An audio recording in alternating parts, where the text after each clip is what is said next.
প্রায় 24 দিন হয়ে গেল যাদের দেখলেন এই মানুষগুলোর বাড়িতে উনুন ধরেনি। এরা আছে এখন সরকারি ত্রাণ শিবিরে। সেখানকার ছবি দেখলেন, দুবেলা দুমুঠো খেতে পায়, খিচুড়ি সঙ্গে এটা ওটা, পেটটা ভরে। আমি যা বলি সত্যি বলি, আর যা বলবো সত্যি বলবো। আচ্ছা, এদের মতো সাধারণ মানুষ কি চায়?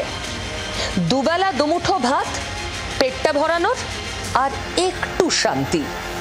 কিন্তু এই মানুষগুলো যাদের দেখলেন, ওদেরকে গিলে খাচ্ছে হিংসা, অশান্তি। ওরা মুর্শিদাবাদের শামশেরগঞ্জের বেদবোনা দিঘড়ির মানুষ। এরকম আরো অনেক গ্রাম আছে ওই এলাকায় যাদের মানুষরা ঘর ছাড়া, ঘরে ফিরেছেন তারা, কিন্তু এখন কি চান?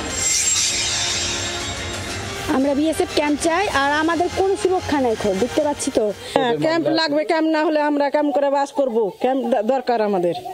এখন আছি কিছু আছি মোটামুটি ভালোই, যতদিন বিএসএফ আছে আতঙ্কে দিন কাটছে। আমরা 24টা দিন বলতে খুব আতঙ্কে কাটিয়েছি, এখনো আতঙ্কেই আছি, কারণ এখনো কোনো কিছু ঠিকঠাক নেই। আমরা বিএসএফ এর ভরসায় আছি এখন। আমরা দাঁড়িয়ে আছি বেদবোনায়। মণিমা মণ্ডল এবং তার স্বামী এই যে ছোট্ট দোকানটা চালাতেন, এই দোকানটা 12 তারিখ তছনছ করা হয়েছিল। কার্যত দোকানের কিছুই অবশিষ্ট ছিল না। অবশেষে এই প্রায় 1 মাস সময়ের মধ্যে নতুন করে এই দোকানে একটা প্লাইউডের স্ট্যান্ড সেটা বানানো হয়েছে।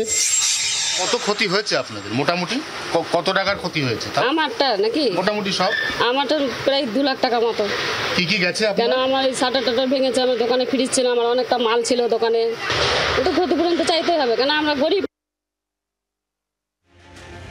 বেদবোনা গ্রামের মাধবী মণ্ডলের বাড়ি ঠিক 24 দিন আগে, অর্থাৎ 12ই এপ্রিল যেরকম ছিল তার ছবিটা কিছুটা পাল্টেছে। এখানে অন্তত দিন 10 আগেও ছড়িয়ে ছিটিয়ে পড়েছিল সমস্ত রান্নার সামগ্রী, সমস্ত বাসনপত্র, গ্যাস সিলিন্ডার, ওভেন, সবকিছু। এই অবস্থায় নিজের বাড়িটা কিছুটা গুছিয়েছেন মাধবী।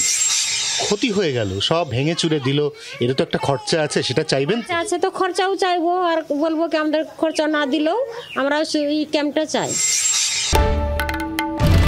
বাংলার আওয়াজ, বাঙালির আবেগ, জি 24 ঘন্টা।